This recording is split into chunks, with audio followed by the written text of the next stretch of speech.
Chers amis, bonjour. J'ai le plaisir de vous annoncer que le prochain numéro du magazine Omerta est d'ores et déjà disponible en prévente sur notre site www.omertamedia.fr. Ce numéro, nous l'avons intitulé Anti-Woke, 120 pages d'enquête, de reportage, d'analyse sur ces fléaux qui menacent nos sociétés. Et pour incarner en couverture de notre magazine ce combat contre le wokisme, eh bien, nous avons fait appel à trois guerrières, à trois résistantes au wokisme que sont Christine Kelly, Sonia Mabrouk et Béatrice Rosette. Dans ce numéro exceptionnel, retrouvez aussi notre reportage exclusif au cœur des forces russes dans la contre-offensive contre l'armée ukrainienne dans la région de Koursk et le récit d'Éric Bonnier, dernier Français à avoir pu interviewer Hassan Nasrallah, le défunt chef du Hezbollah. Je vous invite à précommander dès maintenant ce magazine, car précommander ce magazine, eh bien, c'est nous soutenir, c'est soutenir notre travail d'Omerta, nos reportages de terrain, nos enquêtes sur des thématiques ou sur des lieux que les autres médias ne peuvent ou ne veulent traiter. Je vous remercie et je vous dis à très bientôt.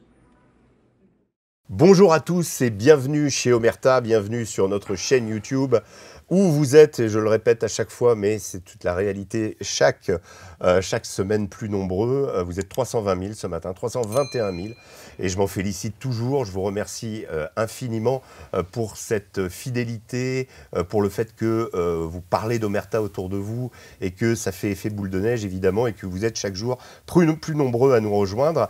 Je vous explique aussi souvent, mais je le rappelle, qu'à côté de la chaîne YouTube, il y a aussi deux autres déclinaisons d'Omerta qui sont l'application sur laquelle sont nos documentaires, si vous voulez avoir toutes nos exclusivités, les making-of, la façon dont on travaille, plus les documentaires qui sont le cœur de notre métier, eh bien, c'est sur la chaîne, c'est sur l'application Omerta.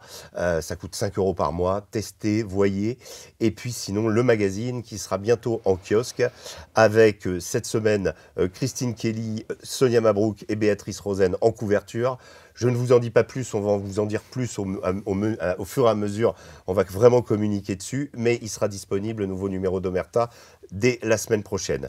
Voilà, pour cette nouvelle édition du Grand Entretien, je reçois, alors je vais le dire, un habitué, c'est la deuxième fois que vous venez, Père de Jong, et je reçois aussi Raphaël Auclair. Alors je vais vous présenter tous les deux. Pourquoi vous êtes là tous les deux?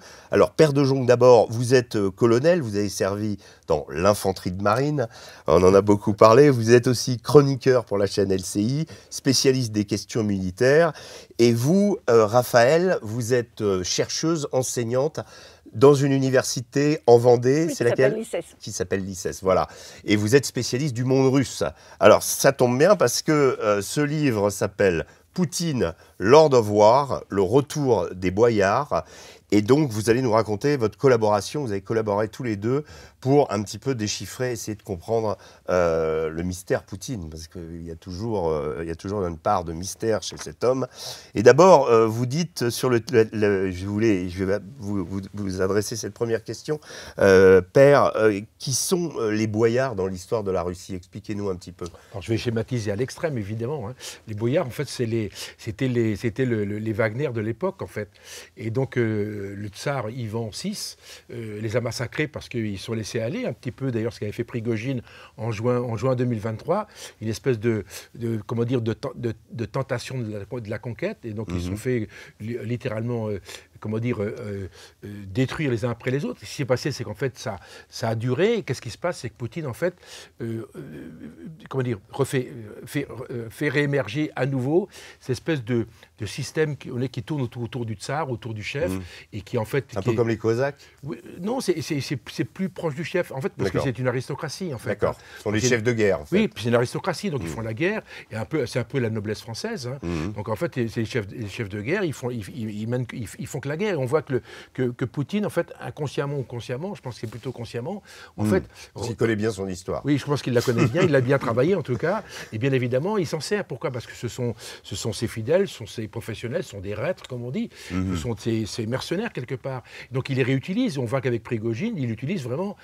il les a utilisés vraiment quasiment pendant 10 ans. C'est incroyable. Ah oui. Et on voit que même après la mort de Wagner, après la mort de Prigojine, la fin théorique de Wagner, en fait, ça continue. C'est n'a rien changé. Donc le modèle, il s'applique le modèle. Et pourquoi il utilise ce modèle? Parce que c'est un modèle qui est quasiment invisible. C'est pas des forces armées, c'est pas des militaires, c'est pas des blindés, même s'il y en a. En fait, on ne les voit pas. C'est une force, je dirais, presque politique. Et en cela, c'est vraiment très très fort. Alors, on va en reparler des Wagner, bien sûr, après, avec leur particularité. Je voulais vous demander, et je vais vous m'adresser à vous, Raphaël, expliquez-nous un petit peu la genèse de ce livre, comment vous vous êtes rencontrés, comment vous avez travaillé ensemble, en quoi est-il différent, parce qu'il y a quand même pas mal de biographies de Vladimir Poutine, et quel était finalement votre rapport à tous les deux? En fait, on s'est rencontrés dans un salon littéraire où donc Père de Jong présentait son précédent livre. Voilà, qui s'appelait Agir entre... Voilà, c'est l'intérêt des rencontres. Et donc, voilà, donc il présentait son livre sur les SMP, donc les sociétés militaires privées, et notamment l'intervention des Russes. Il y avait déjà une partie fournie sur Prigojine, puisque c'était d'actualité. Le livre est de 2023, je crois. Voilà, et donc à ce moment-là, on en a parlé. Et c'est vrai que j'étais contente de le rencontrer parce que je l'ai trouvé très réceptif en fait au discours. Le problème c'est que le discours dominant sur la Russie est quand même extrêmement rigide. Et alors donc en discutant en fait, des intentions de Poutine, etc., je trouvais que Père pouvait entendre en fait des arguments différents sur les intentions de Poutine, ses motivations, la défense des intérêts russes. Et donc, bon, à part... Vous voulez dire plutôt une manière d'expliquer, voilà, une manière de comprendre à l'intérieur, plutôt que de condamner. Voilà, c'est ça. Parce qu'on est quand même on est beaucoup dans l'idéologie, et je pense que pour Père, il a sa formation militaire, donc il y a une certaine honnêteté intellectuelle de s'en tenir aux faits.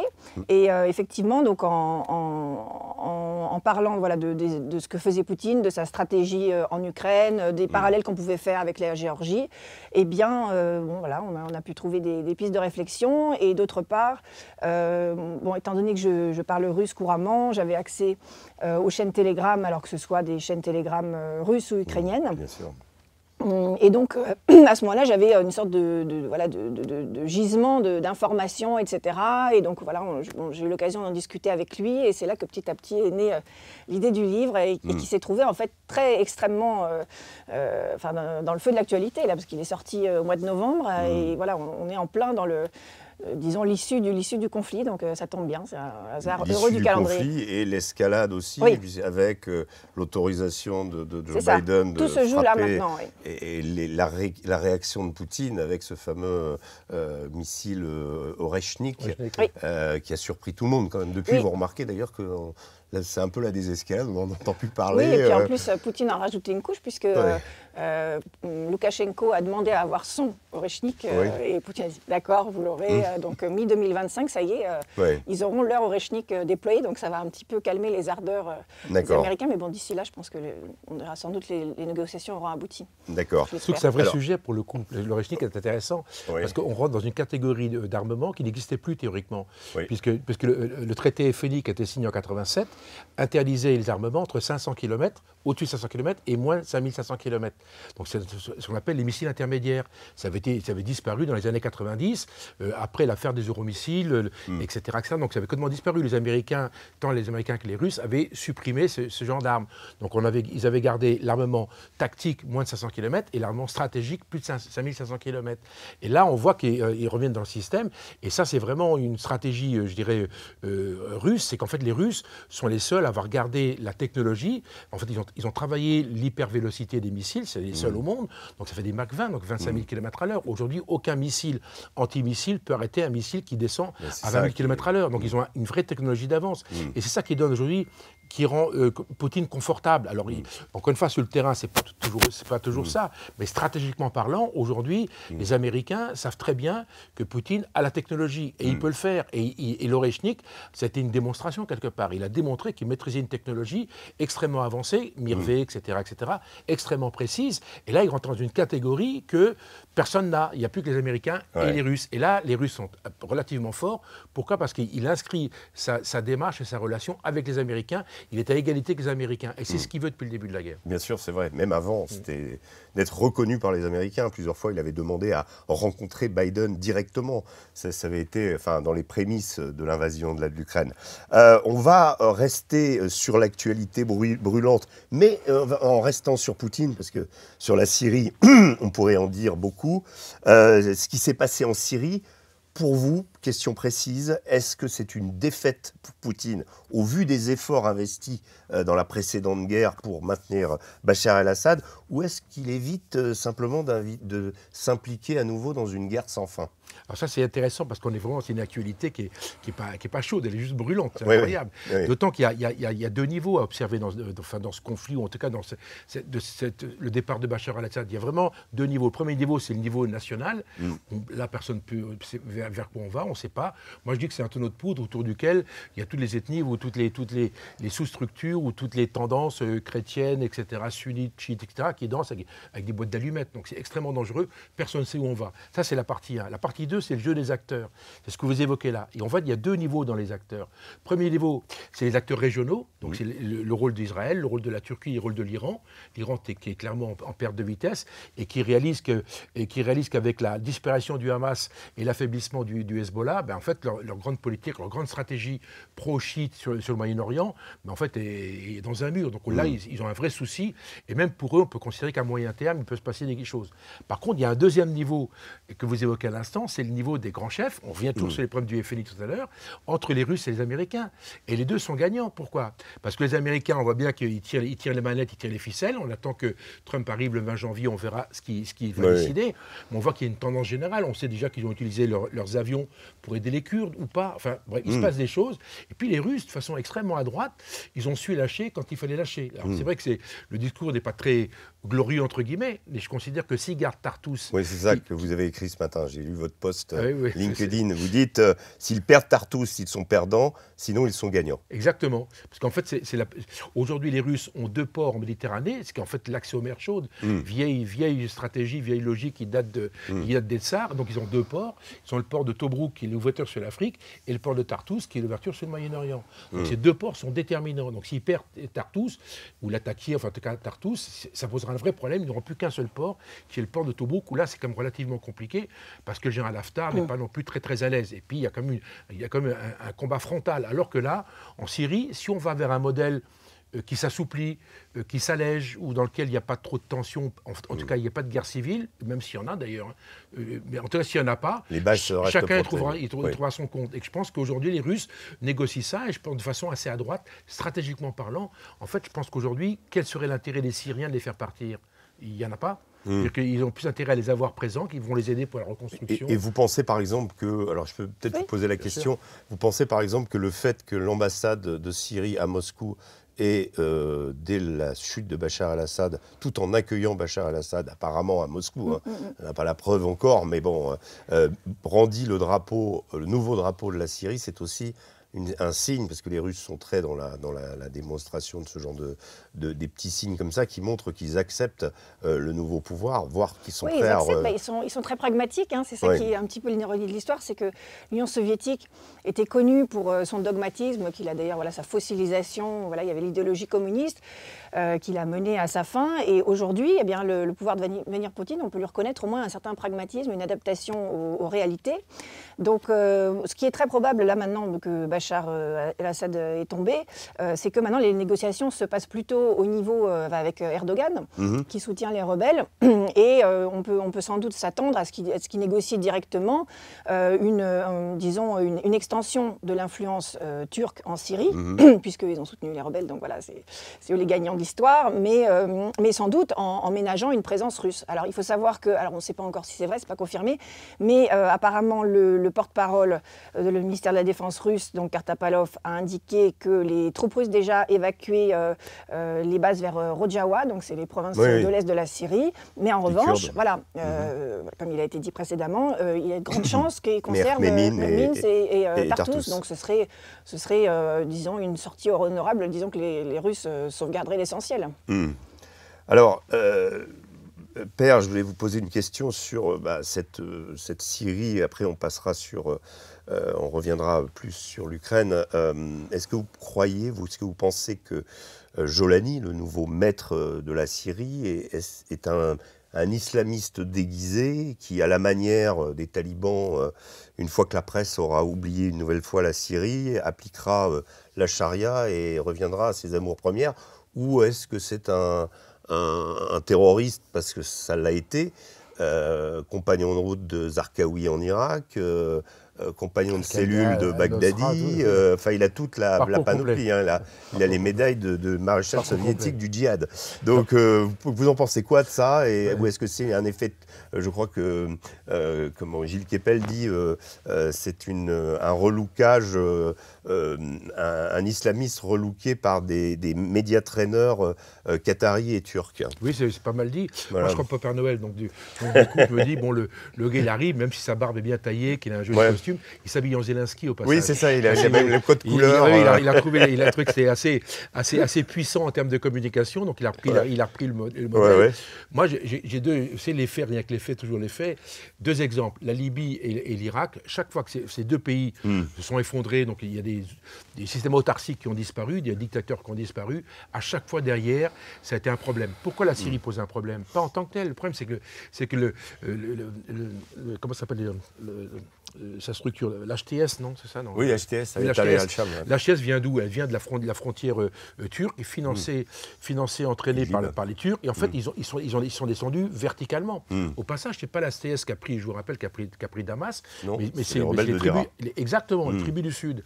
Donc c'est pas du tout le problème du pouvoir actuel en Syrie, c'est quoi? C'est d'amalgamer tous ces espèces de systèmes centrifuges ou centripètes. En tout cas, ils sont pas tous d'accord. Donc il va falloir résorber également le pouvoir de Bachar qui a duré pendant 50 ans. Ouais. Moi, j'ai eu l'occasion d'aller à Damas à l'époque d'Hafez. C'était quelque chose quand même. Hein. Il y avait, c'était un monde ultra policier. Moscou, c'était même à l'époque à la grande époque, c'était rien. Là, c'était un système. Des Mourabarat. C'était très impressionnant. Enfin, tout était tenu d'une main de fer. Donc c'est vrai que les gens vont se libérer de ça et personne ne sait ce qui peut se passer. Là, les gens sont encore surpris, il se passe des choses, etc. On voit bien qu'il y a encore une fois, il y a un choc qui est arrivé. Mais encore une fois, concrètement, mon expérience de professionnel ou en tout cas d'opérationnel fait que je sais que l'élastique, quand il a été très tendu, quand il se détend, ça finit toujours mal. Et là, on verra ce qui se passera. C'est pour ça que le rôle des grands pays est très important. Alors, je ne parle pas des puissances, je dirais, régionales comme la Turquie ou Israël, mais le rôle des États-Unis et de la Russie est fondamental.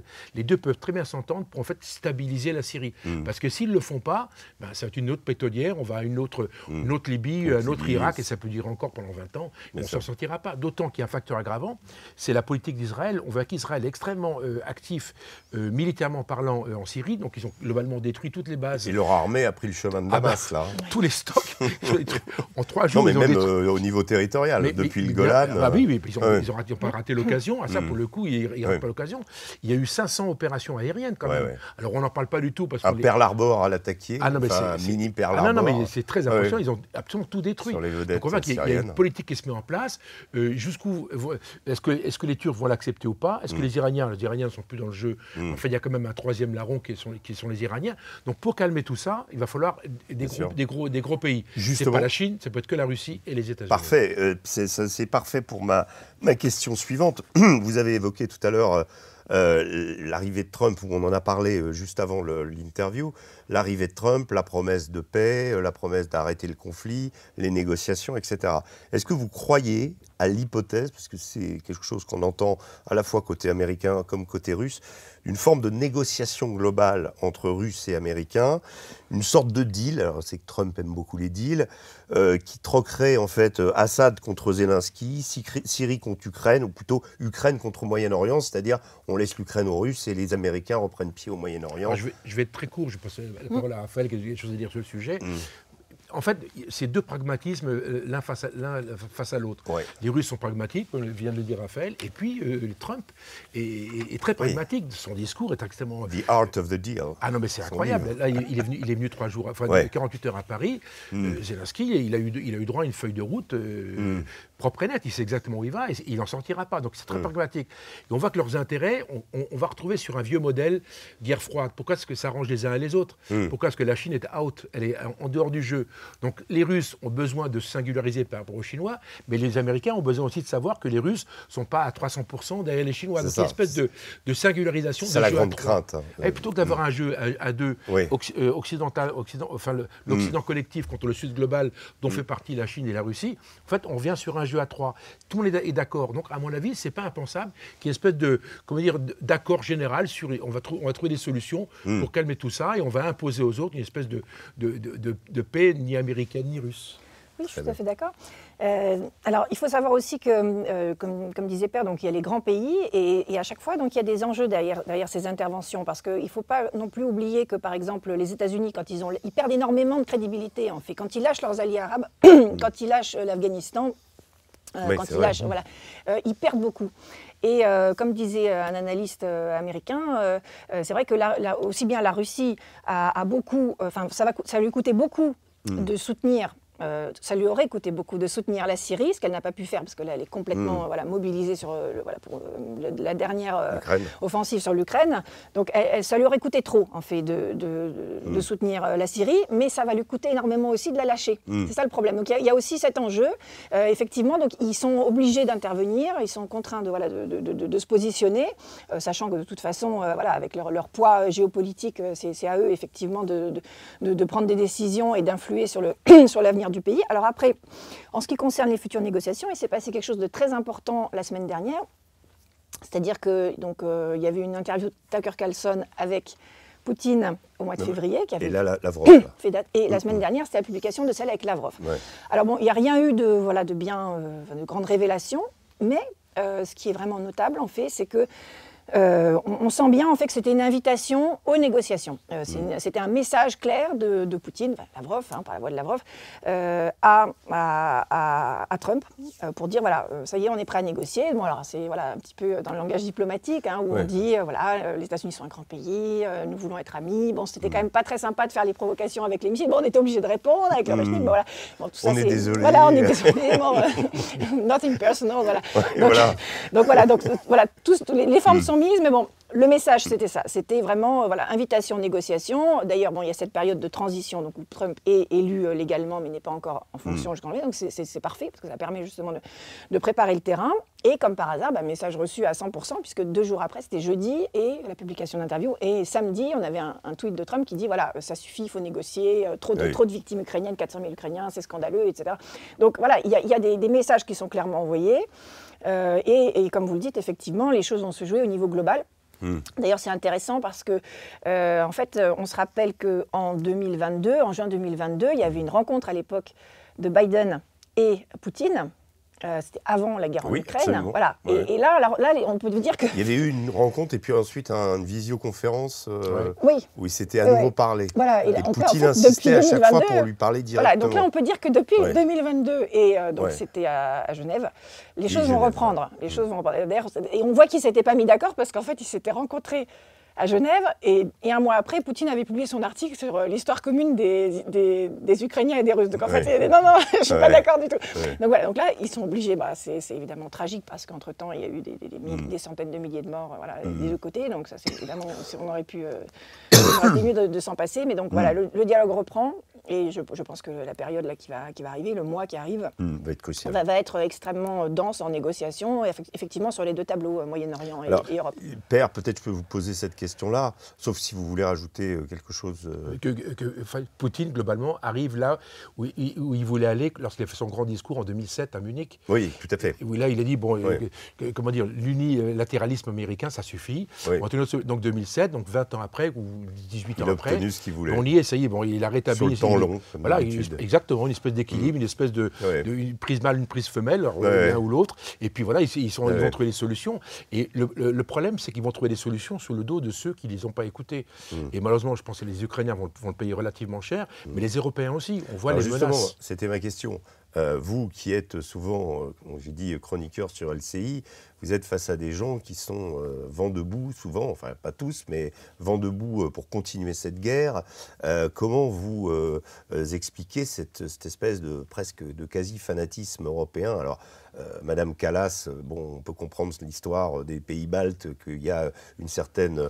Mais est-ce que ça doit être la ligne politique de l'Europe alors que Américains et Russes cherchent à calmer la situation globalement? Alors le vrai problème qu'il y a aujourd'hui, c'est que c'est la Russie est quand même l'agresseur.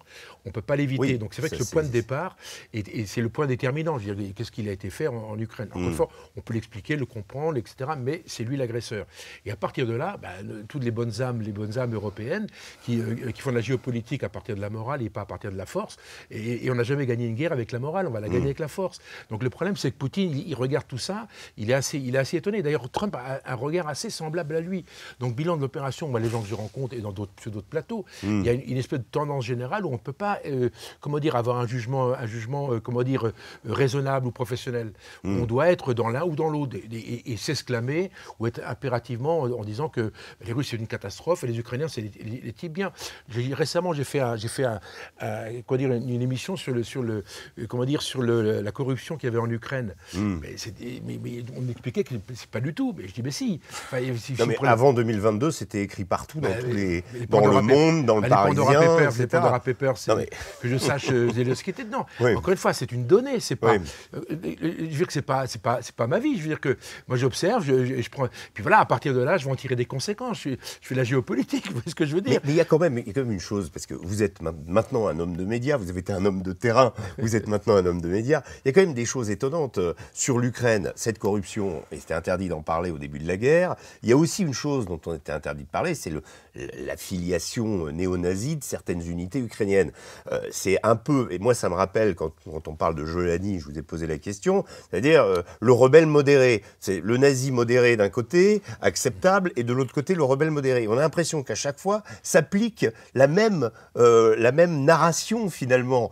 On vient, on arrive, on célèbre la personne qui va dans nos intérêts, entre parenthèses les intérêts occidentaux, et puis en face, Bachar, c'était l'horreur. C'était l'horreur. Mais si vous voulez, on ne cherche pas à se poser la question que celui qui va le remplacer... c'est très binaire, en fait. Voilà. Et entre parenthèses, c'est un mode et que les Ukrainiens, de leur côté, ne sont pas des saints. De la guerre froide, en fait. En fait, si A est mauvais, ça veut dire que B est bon, nécessairement. Mais c'est notre façon de procéder, médiatiquement. On simplifie toujours, c'est extrêmement pratique. Je veux dire, le gentil, le méchant, c'est le western qui marche comme ça. Donc le problème, c'est Hollywood. On applique sur la géopolitique mondiale, on applique des règles qu'on a vues à la télévision. Donc ça ne fonctionne pas, bien évidemment. Pourquoi? Parce qu'on n'a pas le recul.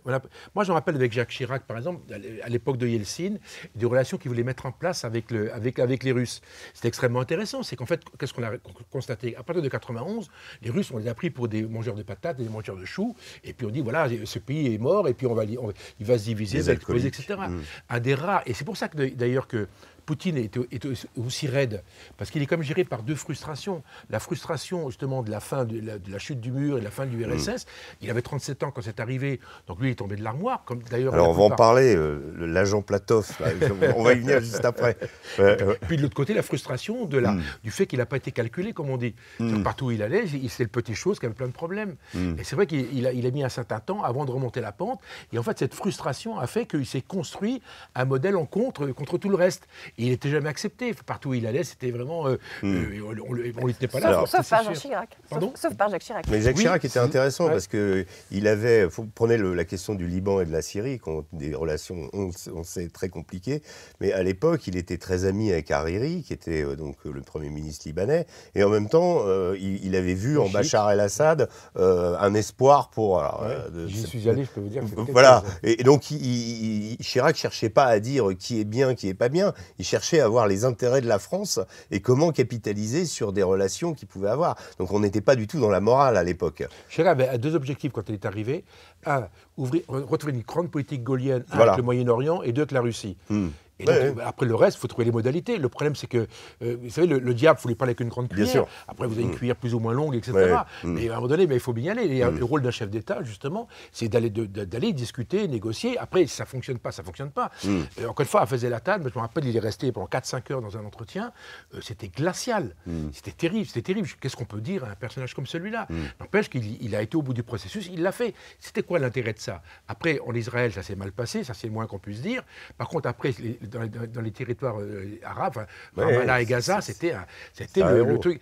Et après la guerre en Irak, moi je patrouillais avec les Américains. Je disais aux gamins que j'étais français, ils venaient me saluer alors qu'ils ne regardaient pas les Américains. En tant que journaliste, c'était une expérience incroyable. Et inutile de dire que les Américains l'ont vraiment mal pris, tout ça, évidemment. Alors, il y avait Zinedine Zidane et Jacques Chirac. Voilà. C'était les deux héros pour les gamins des banlieues de Bagdad. Voilà.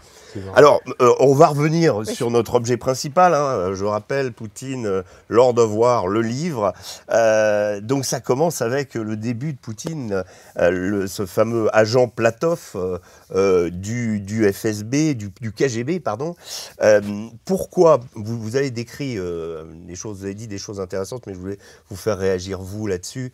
Vous avez dit que c'est toujours le mal compris, celui qui n'est pas accepté, parce qu'il vient d'abord d'un milieu étrange, secret, qui fait peur. Est-ce que vous pensez que cet agent Platov, celui qui est en Poutine, a été fondamental pour comprendre son ascension et son destin politique? La personne qui est vraiment fondamentale pour comprendre Vladimir Poutine, c'est le héros d'un film qui s'appelle Les 17 moments de printemps, qui s'appelle Stirlitz, qui est un héros national pour tous les Russes qui ont connu cette époque. Donc c'est un film qui est sorti dans les années 70. Et d'ailleurs, donc le héros c'était un acteur russe. Son nom m'échappe, bref. Mais bon... Bref, le nom ne me revient plus là, temporairement, mais bon, c'est un acteur russe ultra connu que Poutine lui-même a décoré de la médaille de grand artiste, etc. Et d'ailleurs, c'est amusant parce que c'est vraiment, encore une fois, la tradition soviétique, parce que, par exemple, quand vous aviez les films russes, les acteurs qui jouaient Staline avaient toujours tous les prix. Alors que les acteurs qui jouaient Trotsky n'avaient jamais de prix. Donc là, voilà. Tikhonov. Pour moi, c'est clair. Tikhonov, il s'appelle Tikhonov. Avant de commencer à tourner le film, ça, tu savais déjà. Les méchants. Voilà, et donc c'est Tikhonov qui est vraiment un héros qui est disparu aujourd'hui, parce que c'était à grande époque, c'était l'Union soviétique. Et donc c'est en fait l'histoire. D'ailleurs, je recommande à nos téléspectateurs, s'ils veulent comprendre la psychologie de Poutine, la période soviétique dans son ensemble, de visionner sur YouTube la série qui s'appelle Les 17 moments de printemps, qui est disponible donc sur YouTube, et donc je crois qu'il y a 12 épisodes, et qu'on peut voir avec des très bons sous-titres en français, qui sont très bien faits.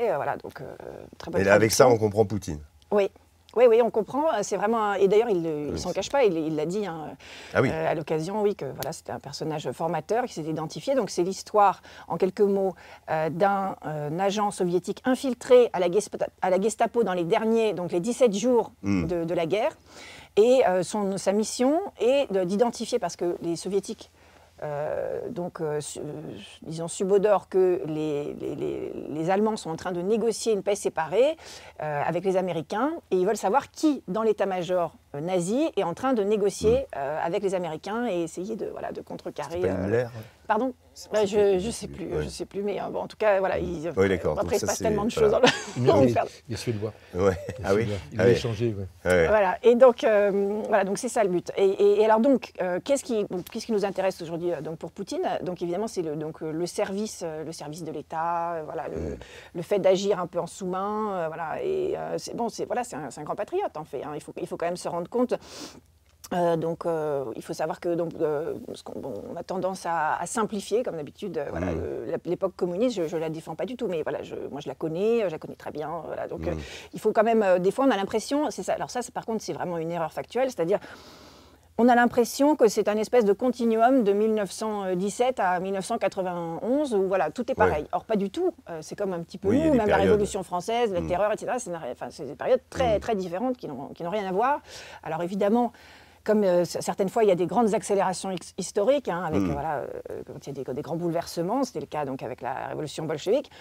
Et ce qui est très important à comprendre, c'est qu'à partir des années 30, Staline décide de construire le socialisme dans un seul pays. Donc c'est en fait une idéologie éminemment nationaliste. Hein. Et donc cette idéologie très nationaliste, donc d'État fort, hein, elle va perdurer. Alors on peut dire d'une certaine manière c'était assez heureux parce que pendant la Deuxième Guerre mondiale, il fallait ce nationalisme et il a fallu cette base industrielle pour tenir le choc contre les nazis.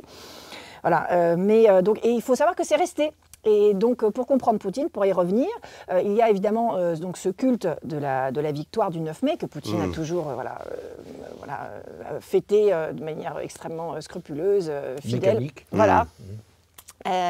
Et donc, c'était fondamental, c'est au fondement de son pouvoir, donc c'est-à-dire le grand État russe. Le grand État russe, et effectivement, comme ça a été rappelé tout à l'heure, l'humiliation des années 90, la déconsidération, d'ailleurs on commence le livre avec ça, donc en fait, les Russes n'ont pas supporté, évidemment, la dégradation, la déchéance de leur pays, et d'ailleurs, paraît-il, selon certaines personnes qui étaient présentes sur place, lors des négociations après la chute de l'URSS entre Américains et Russes, et les Russes ont dit « We will be back ». Donc nous serons de retour, nous allons revenir. Et c'est vrai que nous, on a un peu tendance, par facilité, puis bon, parce que c'est quand même assez flatteur, de considérer les Russes comme si on les voyait toujours comme si dans les années 80. Quoi. On a l'impression que c'est d'un de vos collègues de plateau, pour ne pas le nommer, le général Yakovlev, qui expliquait que les Russes, que les frigidaires, les machines à laver, c'était des produits de luxe en Russie.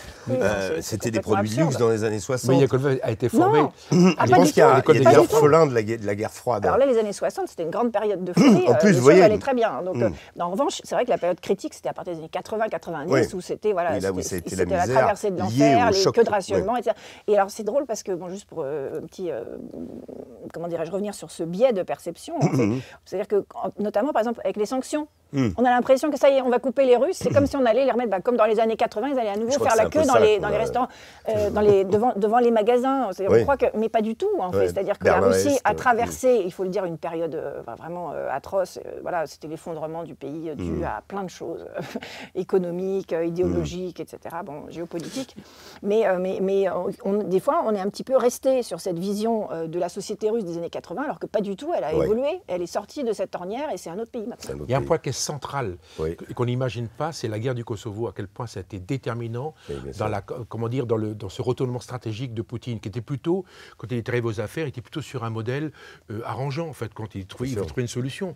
Le problème, c'est que la guerre du Kosovo 98-99, le bombardement de Belgrade a fait, et puis la reconnaissance du Kosovo a fait qu'il n'a pas compris pourquoi cette zone cette région qui était musulmane en terre serbe, pourquoi la communauté internationale a décidé de la séparer de la Serbie.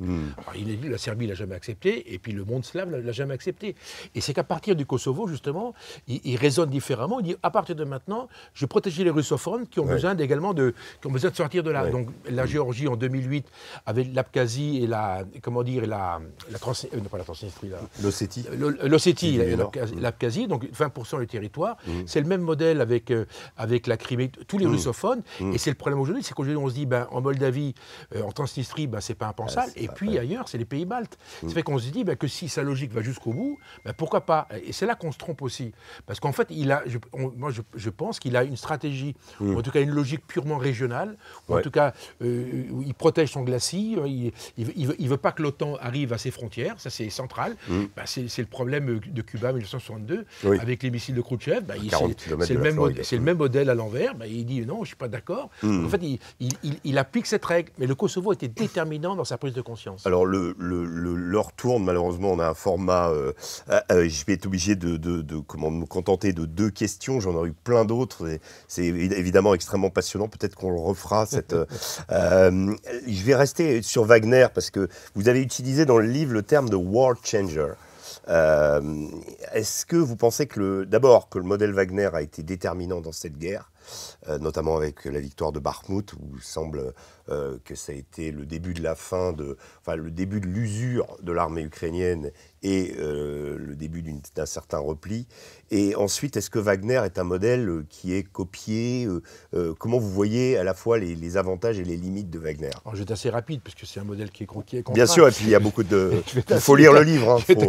Voilà. Là, il y a beaucoup de réponses. Mais surtout que Wagner, c'est un vrai sujet en soi, et qui s'inscrit sur une dizaine d'années. Bien sûr. Mais Bakhmout, vous avez raison, c'est le moment où, en fait, où la Russie, elle n'est pas que par-dessus tête, mais rappelez-vous, c'est novembre 2022, où là, les Russes ont quitté Kherson, ont quitté Kharkiv, et en fait, ils sont en train ils se replient. Donc c'est un vrai problème. Et donc il faut quelque chose qui compense. Et très concrètement, Poutine demande à Prigojine de trouver une solution et au plein centre de faire la petite fixation. Et c'est là que les Ukrainiens ne savent pas manœuvrer, c'est là qu'on le voit.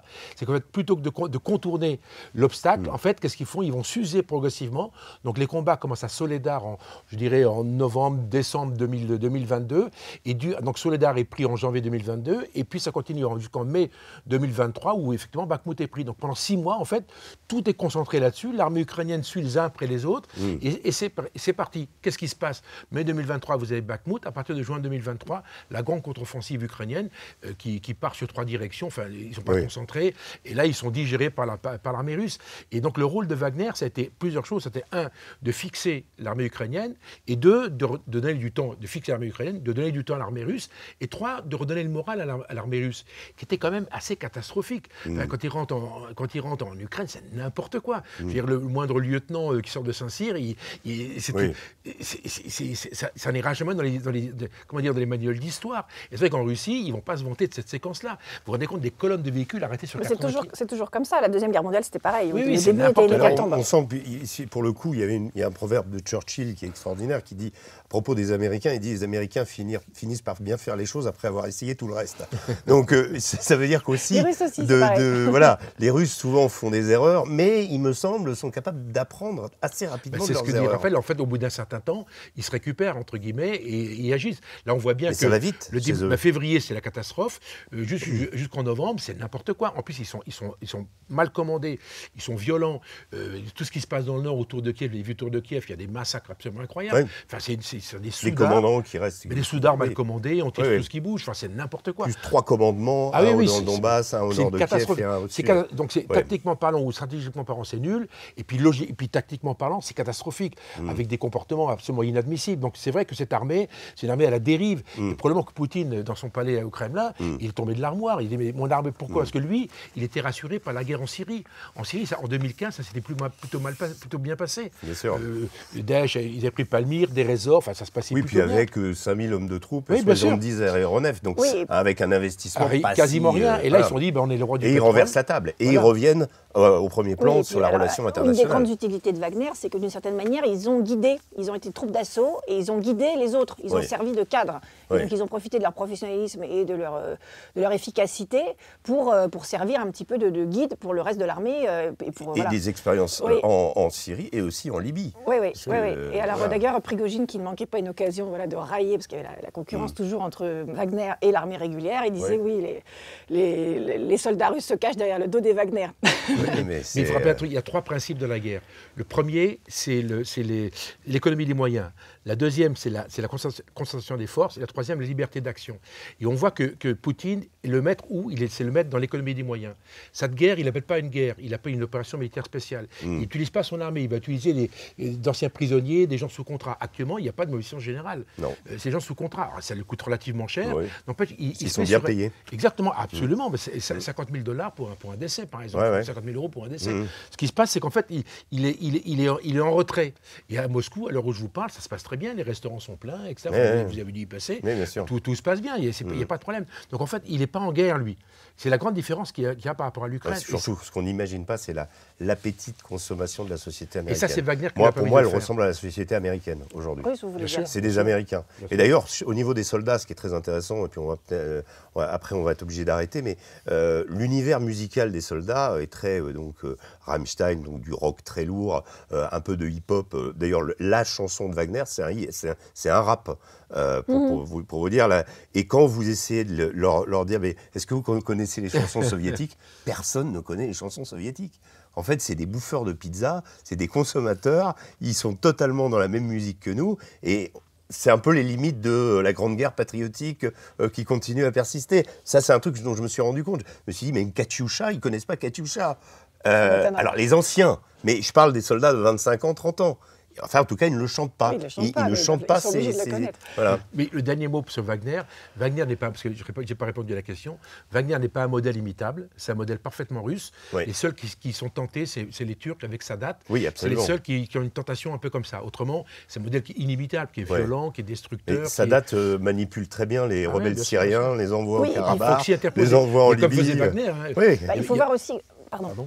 Il faut voir que donc, Wagner, je vous dis, il faut qu'on refasse l'émission une deuxième fois. C'est juste pour dire que Wagner est aussi daté. C'est-à-dire qu'il a servi, donc à partir de 2010, on l'explique dans le livre en détail, donc à imaginer l'outil de Wagner, donc, qui était à la fois empreinte légère, furtif, sans engager le drapeau russe, mais en même temps, il est daté, puisque effectivement, il a fait un rôle, notamment en Afrique, il a eu un rôle de tête de pont, il a eu un rôle d'assaut et de sauver la mise, clairement, en Ukraine, mais ensuite, Poutine a échappé à tout contrôle. Prigojine, autant pour moi, a échappé à tout contrôle. Il a été, il est disparu. On ne sait pas exactement si c'est accident ou pas accident, probablement pas. Moi, des gens de Wagner m'ont dit, je me dis, je peux rien vous dire là-dessus. Tout ce que je peux vous dire, c'est que c'est pas les Ukrainiens qui ont fait ça. Ah non. Ça, une certaine honnêteté. Et alors, ce qui est intéressant aussi, et qu'on évoque dans le livre, c'est justement la suite. C'est-à-dire qu'ensuite, ça a donné lieu, notamment, il y a l'agence Africa Corp, et donc en fait, c'est l'État qui a pris la main. Mais s'il n'y avait pas eu Wagner avant, ça n'aurait pas marché. Ça n'aurait pas marché. Donc ils ont eu un rôle décisif, mais ils étaient temporaires. Très bien. Merci beaucoup. Écoutez, alors je remontre le livre à ceux qui nous regardent. Donc Poutine, Lord of War, Le Retour des Boyards, colonel Père de Jong et Raphaël Auclair. Merci beaucoup, c'était absolument passionnant. J'espère qu'on aura l'occasion de vous revoir ici. Et j'espère que ça vous a plu. C'était un entretien très dynamique et qui nous a permis d'apprendre plein de choses. Je vous dis je vous souhaite une bonne semaine en vous disant à la semaine prochaine pour une nouvelle édition du Grand Entretien. Merci. À très bientôt.